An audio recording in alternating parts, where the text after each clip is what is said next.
Object हमारे मन में है, ये बात उलझी हुई इसलिए लगती है क्योंकि हम खुद को भी ऑब्जेक्ट ही मानते हैं।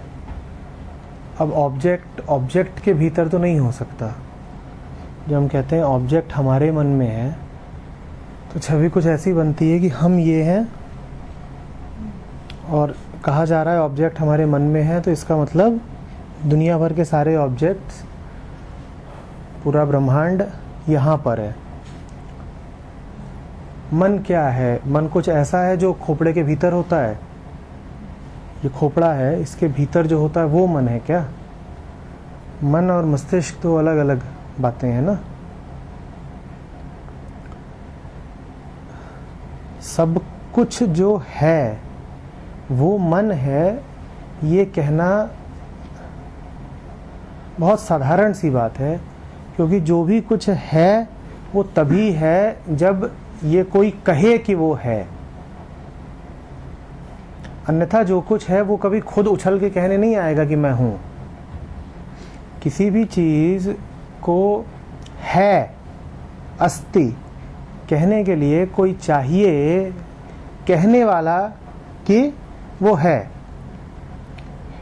ये बात बहुत साधारण है, पर हम भूल जाते हैं बार बार कि सारा दिखना, सारा होना, हर ऑब्जेक्ट का अस्तित्वमान होना द्वैत में घटने वाली घटना है। अगर ऑब्जेक्ट सब्जेक्ट पेयर याद रखा जाए तो कोई दिक्कत नहीं है। दिक्कत तब होती है जब मात्र ऑब्जेक्ट दिखाई पड़ता है और सब्जेक्ट भूल जाता है। इसका अर्थ ये नहीं है कि सब्जेक्ट कहीं ज्यादा सच्चा है ऑब्जेक्ट से, लेकिन जब ऑब्जेक्ट के साथ सब्जेक्ट भी याद रहता है तो दोनों नकली हैं, ये पता चल जाता है। जब सिर्फ ऑब्जेक्ट, विषय, वस्तु ये दिखाई देता है तो ये शक होने लग जाता है, शक भी नहीं, ये बात पुख्ता तौर पे लगने लग जाती है कि जो दिख रहा है वो अपने आप में अनाश्रित सत्य है। अभी हम यहाँ बैठे हैं, हमें बिल्कुल सबको यही लगता है कि इस दीवार को अपने होने के लिए हमारी ज़रूरत नहीं है। हम सबको यही लगता है ना कि ये दीवार हम पर अनाश्रित है, हम नहीं भी होंगे तो ये दीवार होगी। यहाँ चूक हो जाती है, जबकि बात बहुत साधारण है। इस दीवार को ये रूप, ये रंग, ये आकार, ये आयाम देने वाले हम हैं।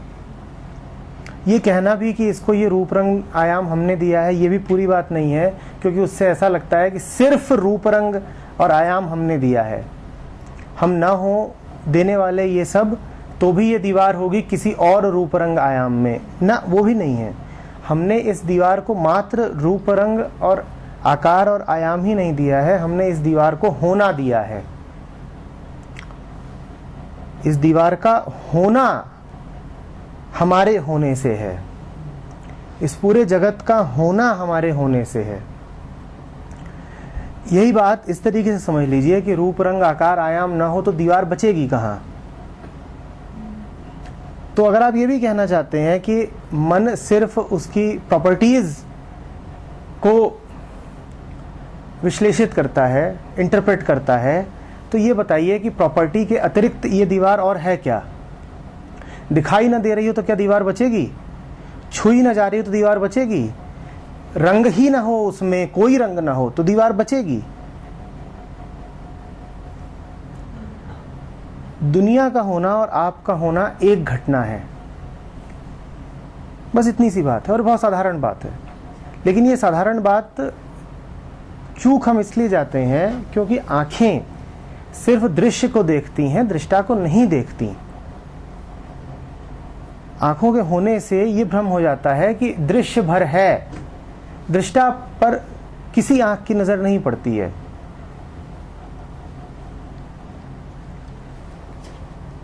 और ध्यान का अर्थ ही यही है, पूरी घटना को देख लेना।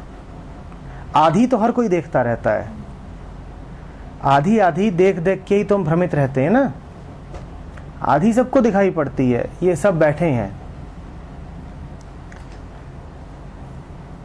मुल्ला नसरुद्दीन की बड़ी प्रसिद्ध कहानी है, कई कविताओं में ये जिक्र हो चुका है, और कल मैं पंचदशी देख रहा था तो उसमें भी वर्णन आता है 10वां आदमी। वी की एक प्रसिद्ध किताब ही है इसी नाम से, द 10th मैन।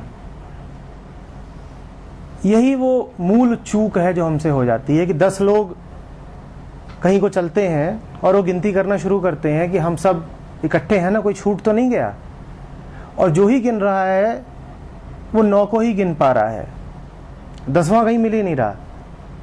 बगल वाला बोलता है गिनने में गलती हो रही है, मैं गिनता हूं 10वां मिल जाएगा, वो गिनता है फिर से 9 को ही पाता है, 10वां मिल नहीं रहा। 10वां कौन? 10वां मैं। इस मैं पर नजर पड़ती ही नहीं, सब्जेक्ट पर नजर पड़ती ही नहीं। देखो, संवाद में जितने श्रोता होते हैं उनसे 100 बार बोल चुका हूं कि तुम्हारी सारी शिक्षा ऑब्जेक्ट सेंट्रिक है, सब्जेक्ट को याद रखो। वो सुन करके ऐसा लग सकता है मानो मैं कह रहा हूं कि सब्जेक्ट वास्तविक है। मैं फिर दोहरा रहा हूं, सब्जेक्ट वास्तविक वगैरह कुछ नहीं है, लेकिन सब्जेक्ट की याद आते ही सब्जेक्ट ऑब्जेक्ट दोनों के घुलने का रास्ता खुल जाता है। जब तक मात्र ऑब्जेक्ट रहेगा भ्रम बना रहेगा, जब ऑब्जेक्ट के साथ सब्जेक्ट भी आ जाएगा तब ऑब्जेक्ट सब्जेक्ट दोनों के पार जो है वहां पहुंचने का रास्ता खुल जाएगा। द्वैत के 2 सिरे होते हैं, कोई सिरा दूसरे से ज्यादा महत्वपूर्ण या भारी या असली नहीं होता। एक सिरा दूसरे सिरे की परछाई होता है। किसी एक सिरे को दूसरे पर वरीयता नहीं दी जा सकती, लेकिन जब दोनों सिरे एक साथ याद आते हैं तब दोनों सिरों का नाकाफी होना दिख जाता है।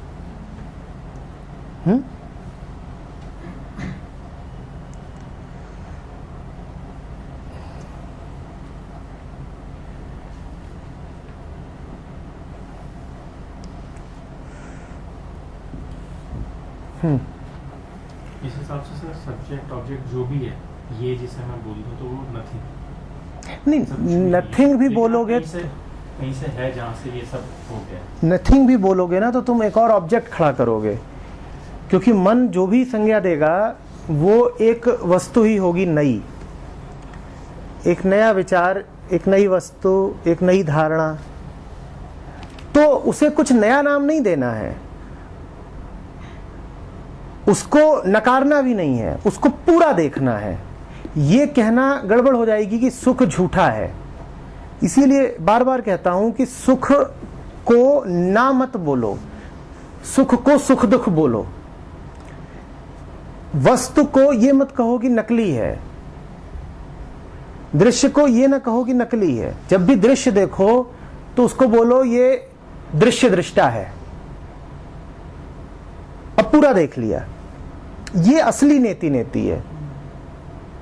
जब तुम बस इतना कहते हो कि ये नकली है, ये समस्त जगत नकली है, तो तुम्हारी बात में कभी जोर नहीं आएगा। क्यों नहीं आएगा? क्योंकि तुम कह रहे हो सारा जगत नकली है, और ये कह के तुम कहने वाले को असली ठहरा रहे हो। तुम ऑब्जेक्ट्स को गिरा देना चाहते हो और ऑब्जेक्ट्स को गिराने वाले सब्जेक्ट को खड़ा रखना चाहते हो। तुम असंभव करने की कोशिश कर रहे हो। बात समझ रहे हो? एक आदमी खड़ा है बाजार के बीच में और घोषणा कर रहा है ये सब नकली है, मिथ्या। तुम इस कृत्य में जो आंतरिक विरोधाभास है वो समझ पा रहे हो? क्या है? क्या है? अपने आप को मिथ्या नहीं बोल रहा। पूरी दुकान नकली है, पूरी बाजार नकली है, सड़क नकली है, सामान नकली है, तो ये घोषणा करने वाला असली कैसे हो सकता है? ना नकली बोलो ना असली बोलो, बस ये कह दो कि ये तो दृश्य दृष्टा द्वैत है, और उसके साथ तुम्हें कोई भी वैल्यू जजमेंट लगाने की जरूरत नहीं है कि अच्छा है कि बुरा है, कि मिथ है या नित्य है। उसका रूप क्या है, उसका भेद क्या है, ये जान लो, इतना काफी है। उसके साथ कोई और संज्ञा या लेबल क्यों लगाना है? जैसे सर सुगंध और दुर्गंध है तो केवल गंध बोल सकते हैं। कभी गंध गंध मात्र नहीं, गंध और गंध को गंध कहने वाला मन। नहीं, गंध तो दुर्गंध ही हुई ना, गंध सुगंध तो कभी होती नहीं है। नहीं, सु और दु, जैसे सुगंध दुगंध बोलते हैं तो उसमें सु और दु दोनों ही नहीं, गंध का मतलब तो दुर्गंध ही होती है। वो वर्ड में जाएंगे तो फिर वही एक हो गया वो, उसमें बोला नहीं जा सकता, कुछ बोलने की संभावना ही नहीं। तो अगर आपको दुर्गंध आती है और आप सूंघ रहे उसे, तो आप ये नहीं बोल सकते दुर्गंध गंदी, आप ये बोलोगे कि सूंघने वाले को गंदी लग रही है और इसलिए। ठीक ठीक। और जब ये होता है तब जो भी हो रहा है वो अशांत नहीं कर पाएगा। जो भी हो रहा है वो अपने पर्सपेक्टिव में, अपनी सीमा में रहेगा। वो जो है नहीं, उस गद्दी पे वो चढ़ के फिर नहीं बैठ सकता। समझ रहे हो ना? दुर्गंध, अच्छा, कुछ है और उसे कुछ है कहने वाला मन है, बस यही चल रहा है। दोनों ही कृत्य मानसिक हैं, सब्जेक्ट है, ऑब्जेक्ट है, घटना घट रही है, ये जो घटती हुई घटना है इसी का नाम मन है। आप ये भी ना कहो कि पूरी दुनिया मन के भीतर है, आप ये कह दो कि जो घट रहा है उसी का नाम मन है। मन क्या है? आपका यहां होना मन है, ये शब्द मन है, ये रोशनी, धूप, छांव, ये सब मन है, ये मन है। ज्ञान का अर्थ ये नहीं है कि उसको ऊंचा या नीचा ठहराया जाए, अच्छा या बुरा ठहराया जाए। ये काम तो कोई भी कर लेता है, ये तो नैतिकता के तल का काम है। ज्ञान का अर्थ है जानना कि वास्तव में हो क्या रहा है, वास्तव में क्या हो रहा है। अच्छा बुरा नहीं, सही गलत नहीं, असली नकली भी नहीं, बस क्या हो रहा है।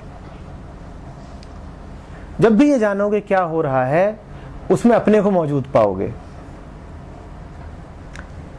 इस बात को सूत्र की तरह इस्तेमाल कर सकते हो। जब भी कुछ दिखाई पड़े और तुम उसका वर्णन कुछ इस तरह से करो कि तुम उसमें हो ही नहीं, तो समझ जाना कि गड़बड़ हो गई है, कोई महत्वपूर्ण हिस्सा छूट गया।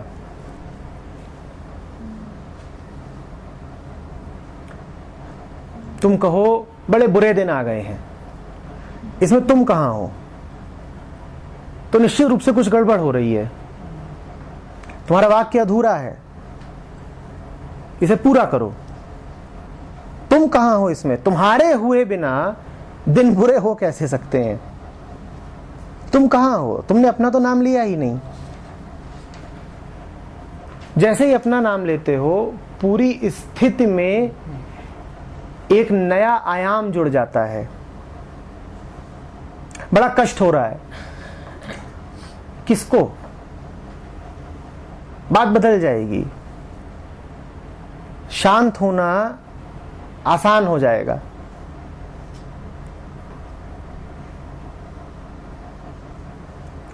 समझ रहे हो? किसको? आज बहुत उदास हूं, कौन? उदासी है, ठीक, किसको है? और कौन उसे नेगेटिव रिसीव कर रहा है कि उदासी होना नेगेटिव होता है? बिल्कुल। जितना गहरे जाते जाओगे उतना हल्के होते जाओगे। एक बिंदु ऐसा आएगा जब मुस्कुराने के अलावा कुछ बचेगा नहीं, क्योंकि और गहरा जानना तुम्हें दिखाई पड़ेगा कि फिर एक व्यायाम है, अब इसमें कुछ बचा नहीं है, और मैं अगर गड्ढा खोदता ही रहूंगा तो उसमें कुछ है नहीं। तुम्हें दिख जाएगा कि ये अब एक मात्र व्यायाम है। और जिस बिंदु पर तुम ये समझ गए कि अब आगे और जाना व्यर्थ है, साफ साफ समझ गए और रुक गए, वही वो बिंदु है जहां पर तुम द्वैत से आगे बढ़ जाते हो। तो पहली बात, द्वैत को पूरा पहचानना, एक सिरे को नहीं देखना, दूसरे सिरे को भी देखना। दूसरी बात, इतनी ईमानदारी रखना कि जहां तक द्वैत है उसके साथ साथ जाऊंगा। और तीसरी बात, आगे जाते जाते इस पहेली के अबूझपन को पा लेना, यही अद्वैत है। जहां कहीं भी कुछ कहा कि है, वहां अपने को खड़ा पाया। जहां कहीं भी एक को स्थापित करना चाहा, वहां दूसरे को पहले से मौजूद पाया। यही अद्वैत है कि एक होगा तो दूसरा भी आएगा। कोई रास्ता ही नहीं सूझ रहा है, तुम कम करना चाह रहे हो, तुम गुत्थी को सुलझाना चाह रहे हो, और हर कदम पर वो सुलझने की जगह उतनी ही रही आती है। फिर तुम ठिठक के खड़े हो जाते हो, तुम मुस्कुराने लगते हो, तुम कहते हो ऐसे नहीं सुलझेगी। जहां कहीं भी कहता हूं कुछ है, तुरंत पाता हूं मैंने कहा। ये तो तभी सुलझेगी जब वस्तु और मैं एक हो जाएंगे। एक हो जाएंगे या दोनों ही नहीं रहेंगे। वो स्थिति अद्वैत की कहलाती है।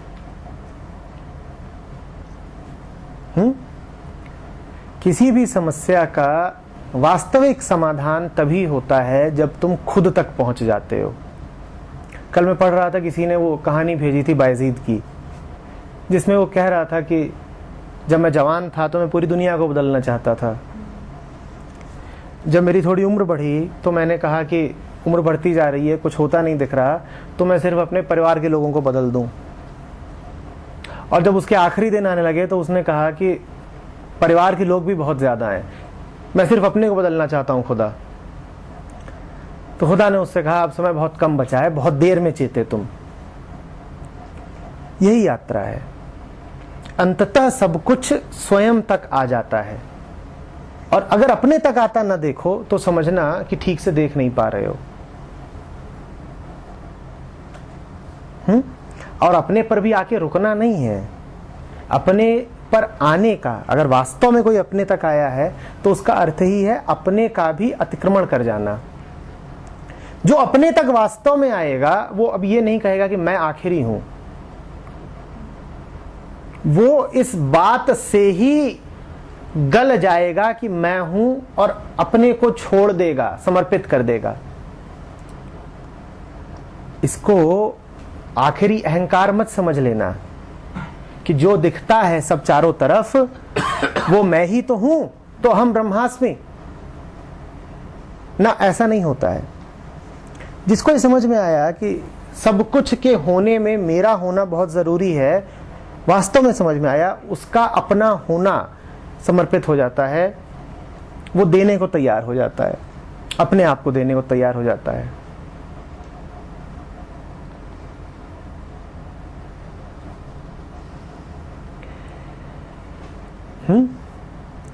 देखो, अहंकार बना रहे ये तभी तक हो सकता है जब तक दूसरा मौजूद है। सब कुछ मैं हूं जब ये समझ लिया तो अब दूसरा कोई बचा नहीं ना। इस बात पर ध्यान देना, अहंकार बना रहे इसके लिए दूसरे का, सीमा का होना बहुत जरूरी है।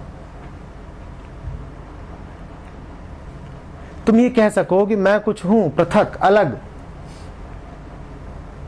उसके लिए दूसरा चाहिए तुम्हें, दूसरा जो तुमसे संबंधित ना हो, दूसरा जिसकी अपनी अलग कोई सत्ता हो। जैसे ही तुम्हें दिखाई देने लगता है कि तुम जिसको भी दूसरा कहते हो वो वास्तव में तुम हो, तो अब अहंकार कैसे खड़ा रहेगा, किसका सहारा लेगा? अहंकार कैसे खड़ा रहता है? उसको दोस्त चाहिए। मैं कौन? फलाने का दोस्त। अहंकार कैसे खड़ा रहता है? उसे दुश्मन चाहिए। मैं कौन? फलाने का दुश्मन। मैं कौन? जो फलाने को जानता है। मैं कौन? जो फलानों से अनजाना है। दूसरे चाहिए ना। जब हर दूसरे की उपस्थिति तुम्हें बस अपने होने का एहसास कराए तो अब तुम अहंकार को रोक नहीं पाओगे, उसे जाना पड़ेगा। तो अहम ब्रह्मास्मि का मतलब ये नहीं होता है कि मैं ब्रह्म हूं और कोई ब्रह्म नहीं है। अहम ब्रह्मास्मि का मतलब होता है जो है सो मैं ही हूं, कोई दूसरा अब बचा ही नहीं, द्वितीयो नास्ति, तो फिर मैं भी नहीं हूं। जिसने कहा अहम ब्रह्मास्मि, उसका अहम अब खत्म हो गया, उसका अहम अब सीधे परम से संबद्ध हो गया। इस कारण वो कह रहा है कि अहम ब्रह्म, अब मैं और कुछ नहीं। अब मैं जो हूं वो टोटल है, और टोटल में परायेपन की गुंजाइश नहीं है। टोटल में ये कह पाना संभव है कि मेरे अलावा भी कुछ और है, कि कोई दूसरा है, पड़ोसी है, सड़क है, दीवार है, जानवर हैं, पेड़ पौधे हैं, जो मैं नहीं हूं। मैं नहीं हूं ऐसा अब कुछ बचा नहीं। तो अहंकार किसके सहारे पे खड़ा होगा? किससे तुम बच के भागोगे? अहंकार को तो डर चाहिए ना। तुम डरोगे अब किससे जब कोई दूसरा बचा नहीं? अहंकार को लालच चाहिए। तुम लालच किसका करोगे जब पाने के लिए जो कुछ है वो तुम ही हो? अहंकार किसके सहारे जिएगा? उसे कोई दूसरा चाहिए जीने के लिए, है ही नहीं कुछ, सब मैं हूं। किससे नफरत करेगा? किससे प्यार करेगा? किससे आसक्त होगा? किससे घृणा करेगा?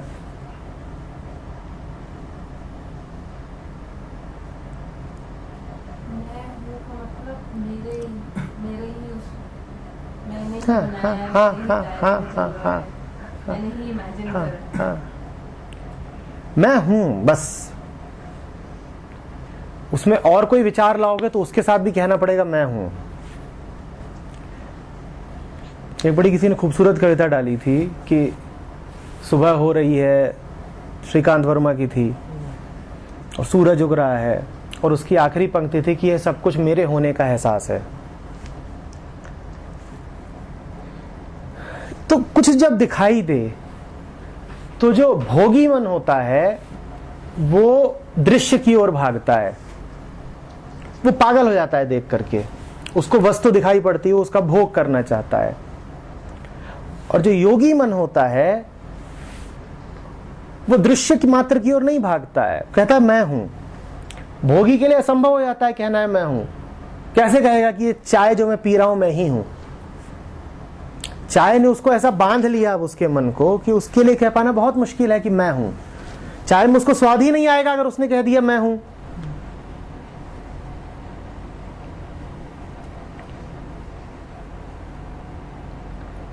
कैसे वो काम वासना में उतरेगा? सामने एक शरीर खड़ा हुआ है,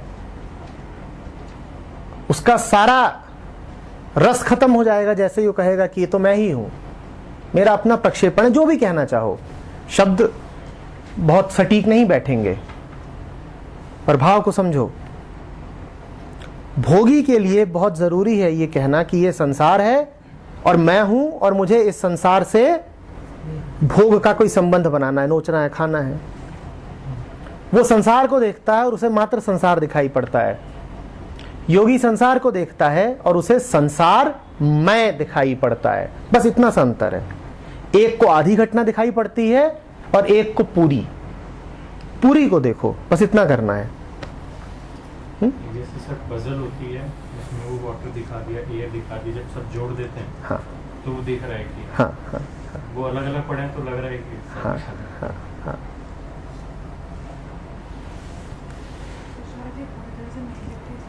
चीज बहुत जल्दी मेरा बोलने वाली चीज होती है, मेरा है ये मैं, क्योंकि अपने आप को देख नहीं रहे। किसी इंसान से भी मिलते हो, कोई सामान भी लेते हो, सब कुछ मेरा हो जाता है। हाँ। उसमें वो अलग होने का हाँ। मेरा है कि भाषा नहीं, मैं हूं। सारा खेल बस इन शब्दों के छोटे से हेर फेर का है। मेरा है नहीं, मैंने देखा नहीं, मैंने जाना नहीं, मैं हूं।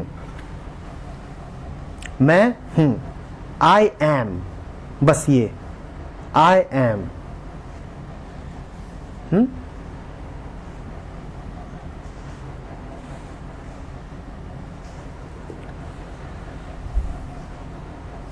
यानी यहाँ पे नहीं कह रहे कि जो भी कुछ है वो मेरा परसेप्शन बस है।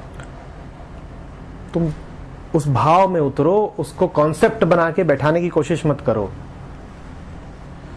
बहुत सूक्ष्म चीज है, बहुत सूक्ष्म चीज है, और शब्द भोथरे होते हैं। तुम उसे शब्दों में अगर डिफाइन करना चाहते हो तो गड़बड़ काम कर रहे हो। उस चीज में उतरो, बहुत सूक्ष्म है, वो शब्द में नहीं समाएगी। शब्द अगर ले आओगे तो तब तक वो गायब हो जाएगी। बहुत सूक्ष्म भाव है, बहुत हल्की घटना है, बड़ी बारीक घटना है वो, कि जहां कुछ दिखा नहीं तहां पीछे से एक संज्ञान उठा, मैं हूं। और ये मैं हूं भी शब्दों के रूप में नहीं उठ रहा है, कोई बोल नहीं रहा है पीछे से मैं हूं कि यहां पर कोई मशीन लगी हुई है और वो मैं हूं चिल्ला रही है। वो तो एक तरह का होश है, एक अवेयरनेस है, एक जागृति है जो लगातार बनी हुई है।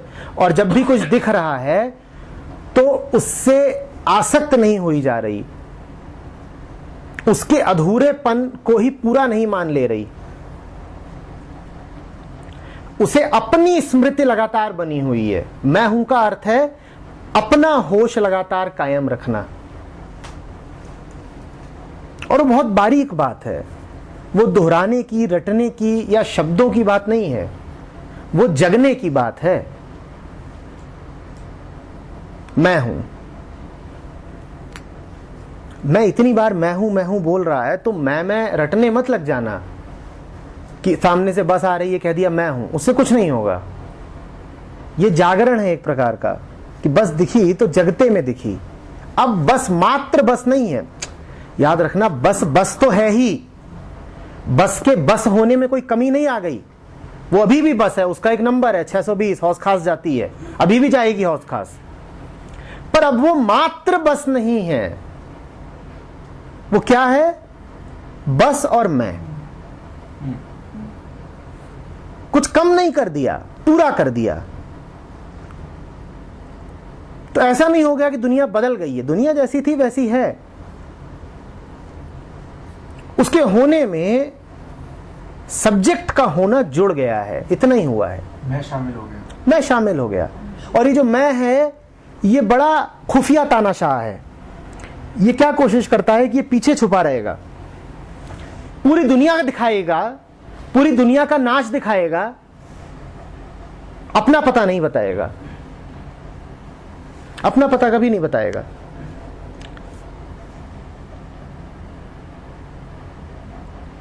जगने का अर्थ है कि वो भी दिख रहा है, उसकी याद बनी हुई है। सुरति का अर्थ किसी परमात्मा की याद नहीं होता, सुरति का अर्थ यही होता है कि अपनी याद बनी हुई है। परमात्मा भी जब बोलते हो तो याद रखना, परम क्या? आत्मा, मैं, परम मैं, परम मैं की याद बनी हुई है लगातार।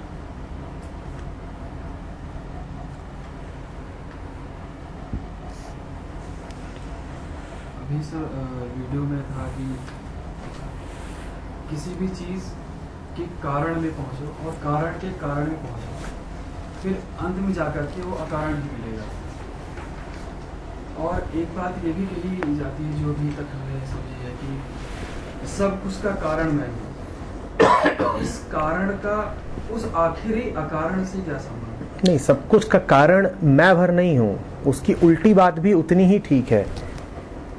उसका कारण मैं हूं और मेरा कारण वो है।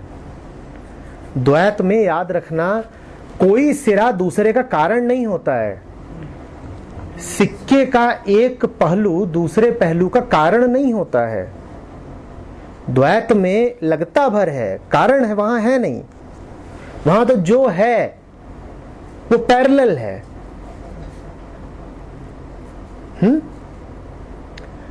अब तुम कह रहे हो कि इन कारणों का कारण क्या है? इन कारणों का कारण खोजते रहोगे तो सिर्फ कारण ही मिलेंगे,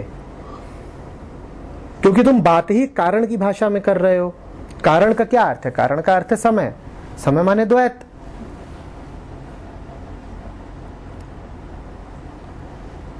उनका कारण तब मिलता है जब तुम दोनों को एक साथ देख लेते हो।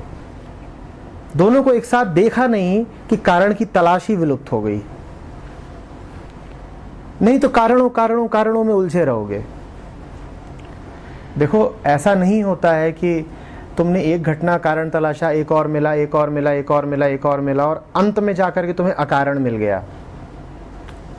ये कहने सुनने में ठीक लगता है कि ऐसा होता है, पर वास्तव में ऐसा होता नहीं है कि समस्त कारणों के पीछे का कारण जो है वो अकारण है। अकारण समस्त कारणों के अंत में नहीं मिलता है, वो पहले ही कारण को गौर से देख लेने में मिल जाता है, वो कार्य और कारण के एक हो जाने में मिल जाता है। नहीं तो मन की दौड़ का कोई अंत नहीं है। तुम कॉज एंड इफेक्ट को अंतहीन सीमा तक खींच सकते हो, खींचते जाओ, मन नहीं थकेगा, वो कहेगा अभी चलते रहो, और वो कहीं पर जाकर के समर्पण नहीं करेगा कि अब मैं थक गया, अब कोई अकारण होगा, नहीं होगा, ऐसे नहीं होता।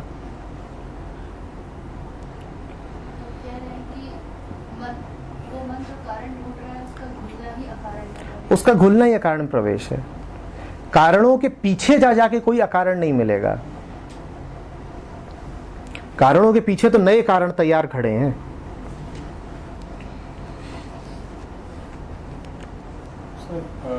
इसीलिए इस बात को थोड़ा आगे बढ़ाएंगे ना, इसी बात से समझिएगा कि अनुभव बड़ी व्यर्थ चीज है। जो लोग ये कहते हैं कि और जान करके और देख करके और अनुभवों से गुजर करके और कारणों के पीछे के कारणों में जी करके हम अंततः बोध पा जाएंगे, वो पागलपन की बात कर रहे हैं। बोध समय और ज्यादा गुजारने से नहीं मिलता है, बोध इसी समय में डूब जाने से मिलता है। जिन्हें मिलेगा वो अभी मिलेगा।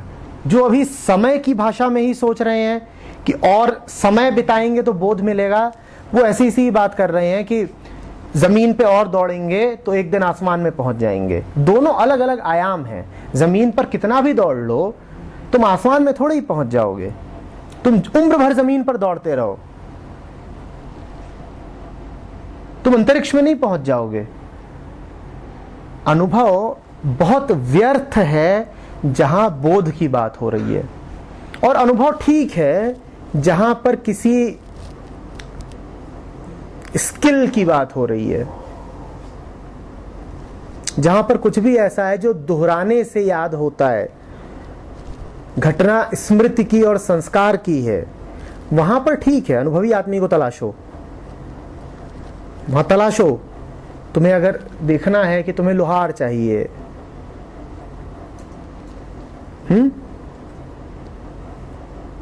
तुम्हें ऐसा आदमी चाहिए जिसने शरीर खूब बना रखा हो,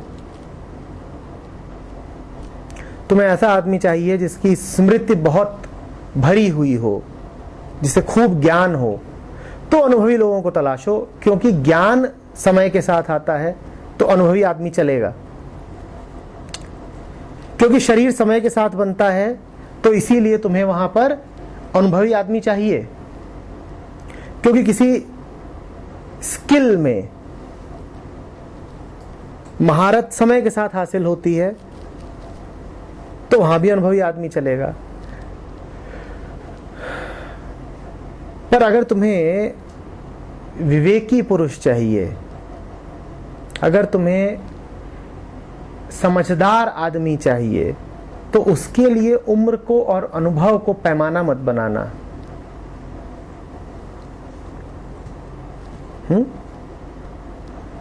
वो तो समय से बाहर घटने वाली घटना है, उसका घंटे गिनने से कोई संबंध नहीं है और साल गिनने से कोई संबंध नहीं है।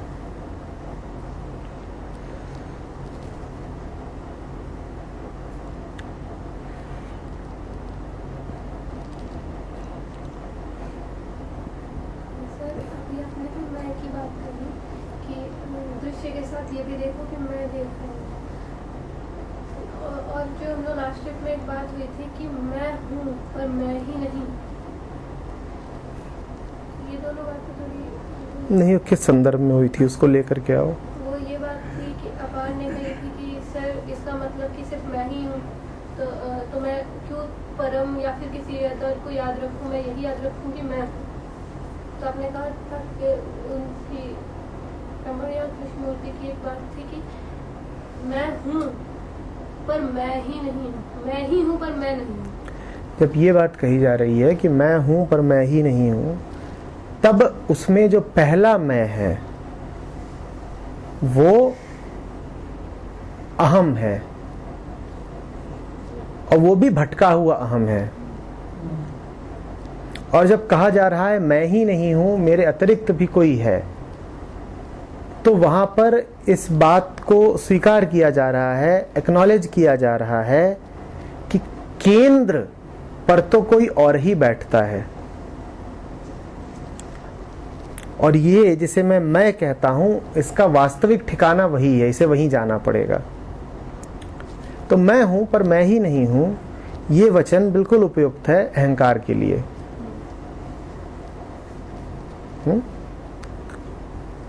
तो आप दृष्टा और दृष्टि की बात करते हो, तो उसमें दृष्टा तो अहंकार ही है ना? अहंकार ही है। इसीलिए उसमें होता क्या है, उसमें हमने यही कहा ना कि उसमें तो मैं हूं करते करते अंततः क्या पाते हो कि मैं भी नहीं हूं। मैं हूं करते करते अंत में मैं और बलवान थोड़ी होता है। हमने क्या कहा, अंत में क्या होना है उसका? मैं जब करते रहोगे और सब कुछ को मैं बना दोगे, तो ये मैं किसके सहारे खड़ा होगा? कोई दूसरा बचा नहीं, तो इस मैं को जाना पड़ेगा। वही स्थिति आ गई, मैं हूं पर मैं ही नहीं हूं, गया। सर देखिए, कुछ भी थॉट हम लोग करते हैं तो थॉट प्रक्षेपण है। सर ये सोचना भी मैं हूँ, ये भी एक प्रक्षेपण है। तो सर वो कहाँ तक थोड़े से थॉटलेस होना ही फिर अल्टीमेट? नहीं, देखो, हम जो कह रहे हैं वो इसलिए नहीं है कि विचार उठे कि अच्छा ये प्रक्षेपण था, फिर अगला उठे अच्छा ये भी तो प्रक्षेपण था, फिर अगला उठे देखो पिछले दोनों ही प्रक्षेपण थे, फिर एक और आ गई पीछे से ट्रेन कि पिछले तीनों प्रक्षेपण थे। संख्या का कोई अंत है? अब तो संख्या का खेल शुरू हो गया, इसका कोई अंत नहीं है। इसीलिए मैंने कहा था कि ये बात शाब्दिक तौर पे मत याद रख लेना। शब्द तो बड़े मोटे होते हैं और ये बात बड़ी सूक्ष्म है, महीन। मैं हूं ये एक सूक्ष्म होश है कि जब जो भी हो रहा है उसमें मैं जगा हुआ हूं। मैं हूं का अर्थ ही है मैं का जगा हुआ होना, अन्यथा मैं हूं बोल नहीं पाओगे। सोता हुआ आदमी कब बोल सकता है कि मैं हूं?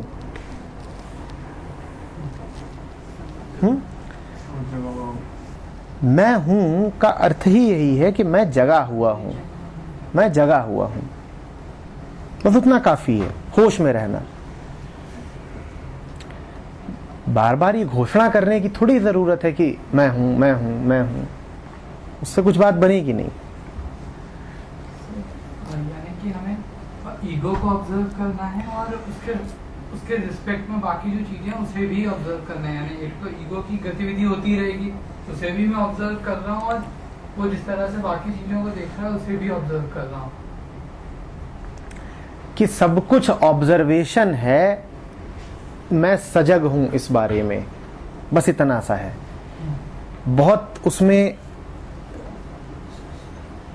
गुत्थी बनाने की जरूरत नहीं है। जटिलता जितनी बढ़ाओगे मन को उतना जटिल कर पाओगे और उसमें कुछ मिलेगा नहीं। वही जो आपने बोला था कि बस इतना याद रखना कि मूवी देख रहे हैं। हाँ बस ठीक। सर बात जैसा आपने बोला कि बहुत ही माइन्यूट है सर, वो असल में ये मैंने नहीं पाया कि जैसे अगर आपने अभी बताया और 3-4 बार आप पहले मेंशन कर चुके हैं, तो उस टाइम पे तो सही लगती है, मतलब तब एकदम ही फोकस में आती है। तो वो इतनी माइन्यूट होती है कि वो चली जाती है और गायब भी हो जाती है। मतलब तो सर फिर ये कैसे मतलब इंश्योर करें कि हाँ भाई वो माइन्यूटनेस जाए ना? मतलब ऐसा होता है कि ठीक है अभी सुना बहुत अच्छा सब कुछ दिख रहा है, लेकिन तब वक्त आया दुर्गंध आई, तो फिर ऐसे करते करते भाग रहे हो। तो वो कब होता है? क्या अभी हो रहा है? कभी होता है, कभी होता है। कोई पक्का तो नहीं है कि भविष्य में भी होगा। हाँ। पर यहां बैठ करके तुम क्या कर रहे हो अभी? भविष्य भी तो इसीलिए होता है कि यहां बैठ करके तुम क्या कर रहे हो? होगा और डरे हुए हो, और जो हुआ नहीं उसका तुम अभी से क्या करना चाहते हो?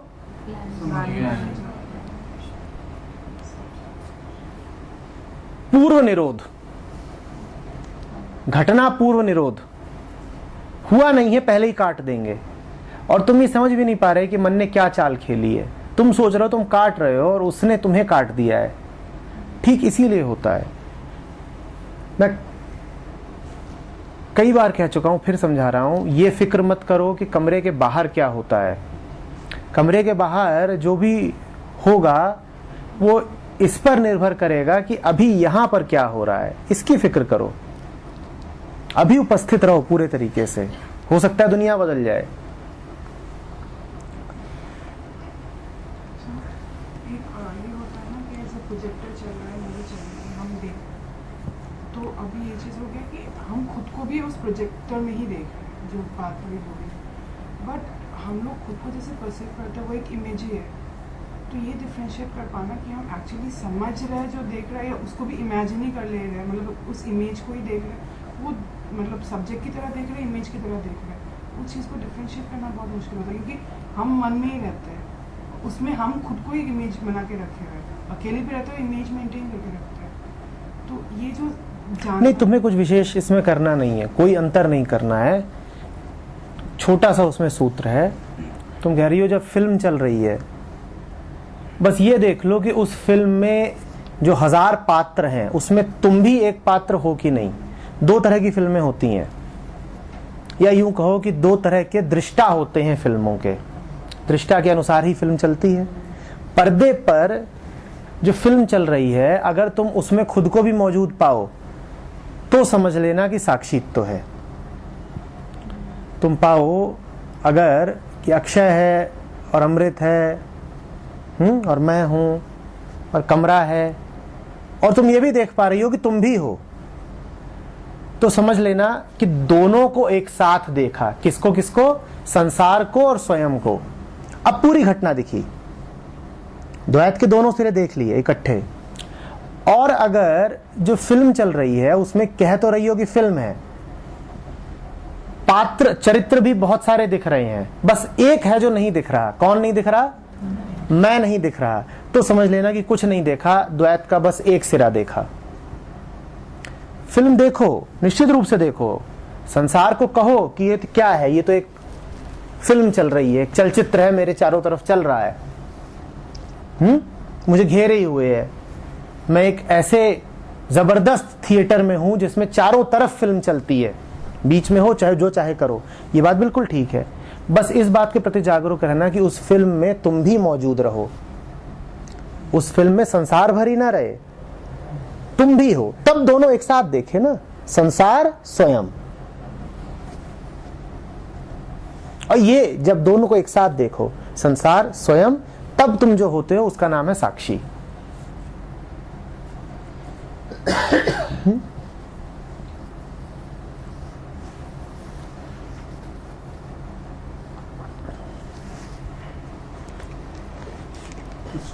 जो फिल्म के ऊपर जो रिएक्ट करते हैं, हाँ, वो जो भी कुछ है, जो फिल्म को देख रहा है, जो सब कुछ कर रहा है, उसकी जितनी, जैसे बाकी चरित्र है वैसे ही वो भी एक चरित्र है। जितना तुम बाकी चरित्रों में और अपने चरित्र में भेद न रखो, तुम्हारा साक्षित्व तो उतना ही गहरा है। कि जैसे तुम कह पा रही हो कि ये सुमति है, ठीक वैसे ही कह पाओ कि अच्छा वो सुष्मिता है, और तुम्हें सुमति में और सुष्मिता में कोई अंतर ही ना दिखाई दे, तो समझना कि साक्षित्व तो पूरा है। और अगर अभी सुष्मिता से थोड़ा ज्यादा लगाव है और सुमति थोड़ी बेगानी सी, पराई सी लगती है, तो समझ लेना कि अभी तो राग मोह जुड़ा हुआ है।